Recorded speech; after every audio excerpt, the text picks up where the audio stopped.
was heard and, more importantly, given fair consideration? It was definitely heard. It's, you know, we made a very strong case, and we made it to the individuals that are making decisions, both within the BCS, at the Bulls, ESPN, and through our league office with Commissioner Delaney. You know, I think it's a situation where you always want to step back and provide an opportunity to have the best teams play in the highest profile games. And, you know, I think that's something that those discussions need to continue. And I'm not sure where they lead, but it's, you know, it's a situation where we went through the process. We knew what we were up against. We have great respect for Ohio State.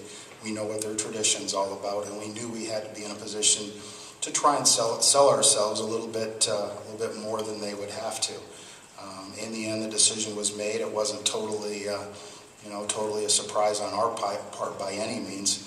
But what we're looking at as a league is to go in and represent across the board in all the games that we have. I think, you know, when you look at our game specifically and you look at the matchups that are coming out tonight, you know, Michigan State defeated 4 teams that are going to be playing New Year's Day bowl games.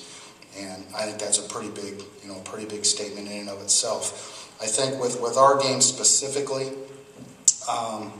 we're for sure not going to have any problem selling tickets with a matchup like this with Michigan State, Alabama. I know the TV sets are going to turn on.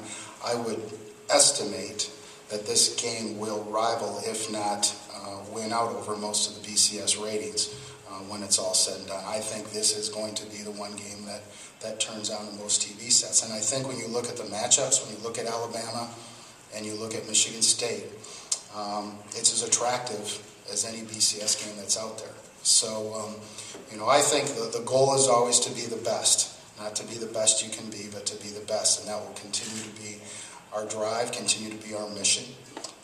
And in order to do that, you need to make BCS bowl games. The process, you know, if there is a bias in the process, it is determined by individuals making decisions with polls on who the best teams are, and by nature, those tend to be biased a little bit for some of the more traditional programs. So our goal is to get into that mix, to get into that fray, and continue the success that we have entering this game as Big Ten champions.